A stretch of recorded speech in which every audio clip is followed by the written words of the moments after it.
Hi, welcome. ఈ వీడియోలో మనము విర్చువల్ ఎన్విరాన్మెంట్ అంటే ఏంటి, ఎందుకు క్రియేట్ చేయాలి, యాక్టివేట్ ఎలా చేయాలి, ఈ ఈ విర్చువల్ ఎన్విరాన్మెంట్ క్రియేట్ చేయకపోతే ఏమవుతుంది, అవి మొత్తము మనము ఈ వీడియోలో అయితే క్లియర్గా తెలుసుకుంటున్నాము. And virtual virtual environment create చేయడం అనేది మీకు స్టెప్ బై స్టెప్ క్లియర్గా అయితే నేనైతే ఎక్స్ప్లెయిన్ చేశాను. ఫస్ట్ మనము ఫైల్ ఎక్స్ప్లోరర్ని అయితే ఓపెన్ చేయాలి. ఇక్కడ ఫైల్ ఎక్స్ప్లోరర్ అయితే ఓపెన్ చేశాను. ఇక్కడ ఫైల్ ఎక్స్ప్లోరర్ ఓపెన్ చేశాక మీరు ఎక్కడైతే మీ ఫోల్డర్ అనేది క్రియేట్ చేసుకోండి. ఫోల్డర్ క్రియేట్ చేసుకోవడానికి ఇక్కడ న్యూ అని కనిపిస్తుంది కదా, ఇక్కడ క్లిక్ చేస్తే ఇక్కడ ఫోల్డర్ ఆప్షన్ చూపిస్తుంది. ఇక్కడ మీరు న్యూ ఫోల్డర్ నేమ్ అయితే ఇచ్చుకోండి. ఇక్కడ ఏదైనా మీకు నచ్చిన నేమ్ ఇచ్చండి. నేనైతే డిజాంగో DJ1 అని అయితే ఇచ్చాను. తర్వాత మీరు ఈ ఫోల్డర్ని మీరు VS కోడ్లో ఓపెన్ చేయాలనుకుంటే దీన్ని ఇక్కడ క్రియేట్ చేస్తారు కదా, తర్వాత మీరు VS కోడ్ ఓపెన్ చేయండి. మీరు ఎలాగైనా ఓపెన్ చేయొచ్చు, కోడ్ స్పేస్ డాట్ అని, అది మీకు ఎలా ఈజీగా ఉంటే అలా మీరైతే ఓపెన్ చేసుకోండి. నేను ఇక్కడ చూడండి VS కోడ్ ఓపెన్ చేశాను. ఇక్కడ ఫైల్స్ అని ఉంది కదా, ఫైల్స్లో ఓపెన్ ఫోల్డర్ క్లిక్ చేయండి. ఇక్కడ నేను ఎక్కడ ఫోల్డర్ క్రియేట్ చేశాను అలా చూసుకున్నాను. ఇక్కడ DJ1 అని ఉంది. నేను డేటా ఆర్ ప్రాజెక్ట్స్ D డ్రైవ్లో నేనైతే పెట్టుకున్నాను కాబట్టి నాకు ఇక్కడైతే ఉంది. నేను ఇక్కడ ఓపెన్ చేశాను, సెలెక్ట్ ఫోల్డర్ అని క్లిక్ చేశాను. ఇప్పుడు మనకి ఆ ప్రాజెక్ట్ అయితే DJ1 అయితే మన VS కోడ్లో అయితే ఓపెన్ అయిపోయింది. తర్వాత మనం ఇప్పుడు ఫస్ట్ విర్చువల్ ఎన్విరాన్మెంట్ అంటే ఏంటో మీకు చెప్తాను చూడండి. విర్చువల్ ఎన్విరాన్మెంట్ అంటే మీరు ప్రాజెక్ట్ క్రియేట్ చేస్తారు కదా, ఆ ప్రాజెక్ట్ క్రియేట్ చేసేటప్పుడు మీకు ఈ ప్యాకేజ్ కాన్ఫ్లిక్ట్స్ అనేవి వస్తాయి. ప్యాకేజ్ కాన్ఫ్లిక్ట్స్ అంటే ఏంటంటే మీరు ఒక ఒక ప్రాజెక్ట్ రాసేటప్పుడు డిజాంగో వర్షన్ అనేది కరెంట్లో అయితే 6 అయితే నడుస్తున్నది. నేను 1 year బ్యాక్ అయితే 5లో ఒక ప్రాజెక్ట్ చేశాను, అంటే డిజాంగో వర్షన్ 5లో ఒక ప్రాజెక్ట్ చేశాను. ఇప్పుడు డిజాంగో 6 అయితే నడుస్తున్నది. నేను డిజాంగో వర్షన్ అప్డేట్ చేసినప్పుడు న్యూ వర్షన్ అనేది వస్తుంది. అప్పుడు ఓల్డ్ వర్షన్తో క్రియేట్ చేసిన ప్రాజెక్ట్ అనేది రన్ అవ్వదు, అంటే వర్క్ అవ్వదు. సమ్ టైమ్స్ సమ్ ఎర్రర్స్ అనేవి వస్తాయి. దానికోసం మనం అయితే ఏం చేస్తామంటే ఒక సపరేట్ ఎన్విరాన్మెంట్ అనేది క్రియేట్ చేసాం. ఆ ఎన్విరాన్మెంట్లో ఆ ప్రాజెక్ట్కి సంబంధించిన వర్షన్స్ మాత్రమే అక్కడైతే అవైలబుల్లో ఉంటాయి. ఇప్పుడు ఒక ప్రాజెక్ట్కి డిజాంగో 5 యూస్ చేసామనుకో, ఆ ప్రాజెక్ట్కి డిజాంగో 5 మాత్రమే యూస్ చేస్తాము. నెక్స్ట్ ఇంకో ప్రాజెక్ట్కి డిజాంగో 6 అనేది యూస్ చేస్తామంటే వర్షన్ 6 డిజాంగో 6 వర్షన్ యూస్ చేస్తాము. అప్పుడు ప్రాబ్లం అనేది రైజ్ అవ్వకుండా ఉంటుంది. అందుకోసం మనం విర్చువల్ ఎన్విరాన్మెంట్ని అయితే యూస్ చేస్తాము. అంటే సపరేట్ ప్రాజెక్ట్స్కి సపరేట్ ఎన్విరాన్మెంట్ అనేది క్రియేట్ చేస్తాము. మనము ప్రతి ప్యాకేజెస్కి దానికి సంబంధించిన ప్యాకేజెస్ అనేటివి ఉంటాయి. సో ఇప్పుడు ఎందుకు విర్చువల్ ఎన్విరాన్మెంట్ ఇంపార్టెంట్ అంటే మనకి మెయిన్గా 3 పాయింట్స్ అనేవి ఉంటాయి. ప్యాకేజ్ కాన్ఫ్లిక్ట్ రాకుండా ఉండడానికి, ప్రాజెక్ట్ బ్రేక్ అవ్వకుండా ఉండడానికి, వర్షన్ని కంట్రోల్ చేయడం కోసము మనమైతే ఈ వర్చువల్ ఎన్విరాన్మెంట్ అయితే క్రియేట్ చేస్తాము. ఈ వర్చువల్ ఎన్విరాన్మెంట్ క్రియేట్ చేయడానికి మనం ఏం చేయాలంటే ఫస్ట్ టర్మినల్ అనేది ఓపెన్ చేయాలి. టర్మినల్ ఓపెన్ చేయడానికి Ctrl+Shift+Escape బటన్ కింద మనకి టిల్డ్ సింబల్ అని ఉంటుంది, లేదంటే బ్యాక్టిక్ ఆ సింబల్ అనేది క్లిక్ చేయండి. అప్పుడు మనకి టర్మినల్ అనేది అయితే ఓపెన్ అవుతుంది. అలా కాదు అనుకుంటే మీకు ఇక్కడ 3 డాట్స్ కనిపిస్తున్నాయి కదా, ఈ 3 డాట్స్ దగ్గర టర్మినల్ అని క్లిక్ చేసినా కూడా, ఇక్కడ టర్మినల్ అని క్లిక్ చేసి న్యూ టర్మినల్ అని క్లిక్ చేసినా కూడా మీకైతే ఇలా అయితే టర్మినల్ అనేది ఓపెన్ అవుతుంది. టర్మినల్ అనేది ఓపెన్ అయ్యాక ఇక్కడ మీరు వచ్చేసేసి పైథాన్ -m venv అనేది అయితే ఇదైతే సేమ్ మీరు ఇలానే క్రియేట్ చేయండి. తర్వాత ఇక్కడ మీరు ఈ ప్రాజెక్ట్కి ఏ ఎన్విరాన్మెంట్ నేమ్ పెట్టాలనుకుంటారో అది పెట్టండి. నేను దీనికి వచ్చేసేసి డెమో env అని అయితే క్రియేట్ చేస్తున్నాను. ఇక్కడ మీరు ఈ డెమో env ప్లేస్లో మీరు ఏదైనా పెట్టుకోవచ్చు, మీకు కన్వీనియంట్గా మీరు ఏ ఎన్విరాన్మెంట్ నేమ్ అయినా మీరు ఇచ్చుకోవచ్చు. తర్వాత ఎంటర్ క్లిక్ చేశాను. ఇక్కడ చూడండి, మీరు ఎప్పుడైతే ఈ కమాండ్ ఎంటర్ చేస్తారో తర్వాత ఇక్కడ యాక్చువల్లీ మీరు ఒకటి గమనించండి, ఇలా క్రియేట్ చేసినా కూడా మీకైతే ఎన్విరాన్మెంట్ క్రియేట్ అవుతుంది, కానీ it is not good practice. నేను డిలీట్ చేస్తున్నాను, మళ్ళీ క్రియేట్ చేస్తాను. చూడండి, ఇక్కడ టర్మినల్లో టర్మినల్ ఓపెన్ చేస్తాం కదా, టర్మినల్ అయితే ఓపెన్ చేసి ఇక్కడ చూడండి పవర్ షెల్ అని కనిపిస్తుంది కదా, ఈ పవర్ షెల్ అనేది పక్కన డౌన్ యారో ఉంది చూడండి, ప్లస్ సింబల్ పక్కన ఈ డౌన్ యారో క్లిక్ చేసి ఇక్కడ command prompt PowerShell Git Bash command prompt JavaScript ఇలా ఉంటుంది కదా, ఇక్కడ కమాండ్ ప్రాంప్ట్ అయితే ఓపెన్ చేయండి. ఇక్కడ కమాండ్ ప్రాంప్ట్ ఓపెన్ చేసిన తర్వాత మీరైతే ఇంతకుముందు కొట్టారు కదా కమాండ్ python -m venv ఇక్కడ డెమో env అని అయితే ఎంటర్ చేయండి. ఇలా ఎంటర్ చేసిన తర్వాత అయితే మీకు ఇక్కడ డెమో env అనేది అయితే ఒక ఎన్విరాన్మెంట్ అనేది క్రియేట్ అవుతుంది. ఈ ఎన్విరాన్మెంట్ క్రియేట్ అయిన తర్వాత ఈ ఎన్విరాన్మెంట్ని యాక్టివేట్ చేయాలి. ఇప్పుడు ఎన్విరాన్మెంట్ అనేది క్రియేట్ కాకముందు మనకి ఈ ప్యాకేజెస్ అనేవి మన దాంట్లో అంటే నేను కొన్ని ప్యాకేజెస్ అనేవి నా ల్యాప్టాప్ నా సిస్టంలో అయితే ఉంటాయి. అంటే ఈ లోకల్ సిస్టంలోనే ఉంటాయి. అవి చూపిస్తాను చూడండి. పిప్ ఫ్రీజ్ ఇక్కడ ఇవి మొత్తము ప్యాకేజెస్. అంటే ఈ ప్రాజెక్ట్కి సంబంధించకపోయినా కూడా ఈ ప్యాకేజెస్ వల్ల మనకి వర్షన్ కాన్ఫ్లిక్ట్స్ అనేటివి వస్తాయి. ఇక్కడ డిజాంగో 6.0.3 నడుస్తుంది.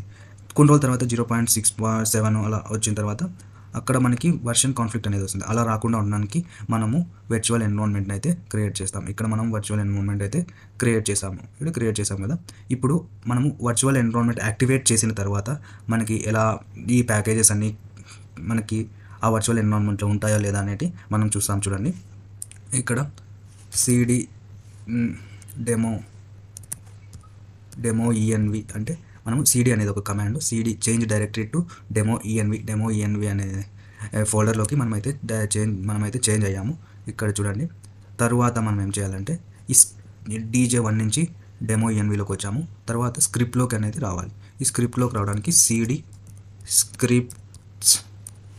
స్క్రిప్ట్స్ అని టైప్ చేసి ఎంటర్ చేసి ఇక్కడ స్క్రిప్ట్లోకి వచ్చాము. ఇప్పుడు మనం యాక్టివేట్ అని టైప్ చేయాలి. యాక్టివేట్ చేస్తే మనకి ఇక్కడ కనిపిస్తుంది కదా డెమో ఈఎన్వి అని కనిపిస్తుంది కదా. ఇప్పుడు మనకి యాక్టివేట్ అయినట్టు. ఇంతకుముందు మనకి డి డ్రైవ్ ఇలా కనిపించింది. ఇప్పుడు మనం యాక్టివేట్ అనేది చేసాం. ఇప్పుడు మనము సిడి సిపి పీరియడ్ సింబల్ కొట్టామంటే అంటే సిడి స్పేస్ డాట్ అని కొడితే మనం బ్యాక్ అయితే వస్తాము. అంటే పాత్ అనేది బ్యాక్ వస్తుంది. అంటే ఇప్పుడు మనము DJ1లో ఉన్నాం. ఇప్పుడు ఈ ఎన్విరాన్మెంట్ బయట మనమైతే ప్రాజెక్ట్ అనేది క్రియేట్ చేయాలి. ఇప్పుడు ఈ ఫోల్డర్లో ఉన్నాము. ఎన్విరాన్మెంట్ బయటకి వచ్చి మనమైతే ఇప్పుడు చెక్ చేద్దాం. మనము ఏమని ఏ వర్షన్స్ అయితే మన ప్రాజెక్ట్లో ఉన్నాయి అనేది అంటే ఏ ప్యాకేజెస్ మనం ఇన్స్టాల్ చేసాం ఈ ఎన్విరాన్మెంట్లోనే చూద్దాం. ఇంతకుముందు ఎన్విరాన్మెంట్ యాక్టివేట్ చేయకముందు మనకి ఈ ప్యాకేజెస్ అన్నీ ఉన్నాయి. ఇప్పుడు ఎన్విరాన్మెంట్ యాక్టివేట్ చేశాను. ఇప్పుడు ప్యాకేజెస్ ఉన్నాయా లేదా అనేది చూద్దాము. పిప్ ఫ్రీజ్ కమాండ్ గుర్తుపెట్టుకోండి. పిప్ ఫ్రీజ్ ఇక్కడ చూడండి మనకి ఏ ప్యాకేజెస్ కూడా లేవు. అంటే ఇది ఫ్రెష్గా ఒక కొత్త ఎన్విరాన్మెంట్ని అయితే క్రియేట్ చేసింది. ఇందుకు మనము విర్చువల్ ఎన్విరాన్మెంట్ని అయితే క్రియేట్ చేసుకున్నాం. ఈ విర్చువల్ ఎన్విరాన్మెంట్ క్రియేట్ చేసుకోవడం వల్ల మనకి చాలా ఉపయోగాలు ఉన్నాయి. ఇది డిజాంగో కోసమే కాదు, ఇంకా ఎలాంటి ప్రాజెక్ట్స్ క్రియేట్ చేయడానికైనా పైథాన్లో మనం ఈ విర్చువల్ ఎన్విరాన్మెంట్ని అయితే యూస్ చేసుకుంటాము. ఇప్పుడు ఇది మ్యాక్ యూజర్స్ కోసం అయితే అక్కడ మీరు ఇన్స్టాల్ చేసినప్పుడు ఇక్కడ బిన్ అని ఉంటుంది. Script instead of scripts there is bin అనే ఒక ఫోల్డర్ ఉంటుంది. ఆ తర్వాత మీరు యాక్టివేట్ అనేది సేమ్ ఇలానే టైప్ చేస్తారు. ఇక్కడ ఫస్ట్ సిడి డెమో ఈఎన్వి అని క్రియేట్ చేసి తర్వాత సిడి స్క్రిప్ట్స్ అని లేకుండా సిడి బిన్ అని టైప్ చేయండి. తర్వాత యాక్టివేట్ చేయండి. ఇది విండోస్ యూజర్స్కి అయితే సేమ్ నేను చెప్పిన ప్రాసెస్ అయితే సరిపోతుంది. తర్వాత ఇప్పుడు మనము డిజాంగో కూడా ఇన్స్టాల్ చేయొచ్చు. ఇప్పుడు డిజాంగో ఇన్స్టాల్ చేసి నేను మీకైతే చూపిస్తాను. ఈ డిజాంగో ఇన్స్టాల్ చేస్తే ఈ ఎన్విరాన్మెంట్లో మనం డిజాంగోని అయితే ఇన్స్టాల్ చేస్తున్నాము. చూపిస్తారు అండి. దానికి ఏం లేదు, command pip install Django just enter ఇచ్చేస్తే మనకి డిజాంగో అనేది క్రియేట్ అయిపోతుంది. మనకి నెట్వర్క్ స్పీడ్ని బట్టించి మనకైతే ఫాస్ట్గా అయితే అవుతుంది. నాకు కొంచెం నెట్వర్క్ స్లో ఉన్నట్లుంది, అందుకని ఇలా స్లోగా వస్తుంది. తరువాత మనము ఒకసారి విర్చువల్ ఎన్విరాన్మెంట్ క్రియేట్ చేశాక ఆ విర్చువల్ ఎన్విరాన్మెంట్ని డీయాక్టివేట్ కూడా చేయొచ్చు. సో దానికంటే ముందు ఇప్పుడు ఇది డిజాంగో ఇన్స్టాల్ అయిందో లేదో చూడడానికి మనం అయితే డిజాంగో వర్షన్ అనేది యూజ్ చేస్తాము. Python -m Django version. ఇప్పుడు మనకి డిజాంగో వర్షన్ 6.3 ఉందని 6.0.03 ఉందని మనకైతే వర్షన్ నెంబర్ అయితే చూపించింది. మనకి ఇప్పుడు ఈ after Django installation what packages are there అని చూడడానికి మనము పిప్ ఫ్రీజ్ అనే కమాండ్ యూస్ చేస్తే ఇక్కడ ఎప్పుడైతే డిజాంగో ఇన్స్టాల్ చేసామో మామూలుగా మనం డిజాంగోనే ఇన్స్టాల్ చేస్తాం. కానీ ఈ ఎక్స్ట్రా ప్యాకేజెస్ ఎందుకు వచ్చాయంటే ఈ డిజాంగోకి కొన్ని డిపెండెన్సీస్ అనేవి ఉంటాయి. డిజాంగోకి కొంచెం వేరే ప్యాకేజెస్తో అవసరం ఉంటుంది. అప్పుడు మనము ఈ ఎక్స్ట్రా ప్యాకేజెస్కి కూడా అది డిజాంగో అనేది ఇన్స్టాల్ చేసుకుంటాం. మనం స్పెసిఫిక్గా వీటిని ఇన్స్టాల్ చేయాల్సిన అవసరం లేదు. ఇప్పుడు మనకి డిజాంగో ఇన్స్టాలేషన్ కూడా అయిపోయింది. ఇప్పుడు మనము ఇక్కడ డిజాంగో ఇన్స్టాలేషన్ కూడా అయిపోయింది. తర్వాత మనము ఇప్పుడు యాక్టివేట్ చేసాం కదా ఎన్విరాన్మెంట్ని, డీయాక్టివేట్ చేయాలి. తర్వాత నువ్వు వేరే ప్రాజెక్ట్ చేసుకోవాలనుకున్నప్పుడు డీయాక్టివేట్ చేయడానికి కమాండ్ డీయాక్టివేట్ అనే కమాండ్ యూస్ చేస్తే డీయాక్టివేట్ అని ఎంటర్ చేస్తే నీకైతే డీయాక్టివేట్ అయితే అయిపోతుంది. మనము ఆ ఎన్విరాన్మెంట్ నుంచి బయటికి వచ్చేస్తాము. ఇక్కడ వరకు అయితే మనము ఈ వీడియోలో మనం ఏమేమి నేర్చుకున్నామంటే విర్చువల్ ఎన్విరాన్మెంట్ అంటే ఏంటి, విర్చువల్ ఎన్విరాన్మెంట్ ఎందుకు క్రియేట్ చేయాలి, విర్చువల్ ఎన్విరాన్మెంట్ క్రియేట్ చేయకపోతే ఏం ప్రాబ్లమ్స్ వస్తాయి, అండ్ విర్చువల్ ఎన్విరాన్మెంట్ ఎలా యాక్టివేట్ చేయాలి, ఎలా డీయాక్టివేట్ చేయాలి అనేటైతే మనం ఈ వీడియోలో తెలుసుకున్నాము. ఇంకొకటి వచ్చేసి డిజాంగో ఇన్స్టాల్ చేయడానికి పిప్ ఇన్స్టాల్ డిజాంగో అనే కమాండ్ కూడా మనము అయితే నేర్చుకున్నాము ఈ వీడియోలో. ఇలా విర్చువల్ ఎన్విరాన్మెంట్ క్రియేట్ చేసి ప్రాజెక్ట్ చేయడం వల్ల మనకి ఒక మంచిగా ప్రాజెక్ట్స్ అనేది బిల్డ్ చేయగలుగుతాం. ఎటువంటి కాన్ఫ్లిక్ట్స్ అండ్ ఏం లేకుండా మనమైతే ఒక ప్రాజెక్ట్ని అయితే బిల్డ్ చేయగలము. అండ్ ఒక 2 years 3 years తర్వాత ఆ ప్రాజెక్ట్ని ఓపెన్ చేసినా కూడా మనం ఈజీగా ఆ ప్రాజెక్ట్ని అయితే రన్ చేయగలుగుతాము ఈ విర్చువల్ ఎన్విరాన్మెంట్ క్రియేట్ చేసుకోవడం వల్ల. నెక్స్ట్ వీడియోలో మనము డిజాంగో ప్రాజెక్ట్ని క్రియేట్ చేయడం ఎలా అనేది మనమైతే నెక్స్ట్ వీడియోలో అయితే చూసాము. Thank you for watching this video.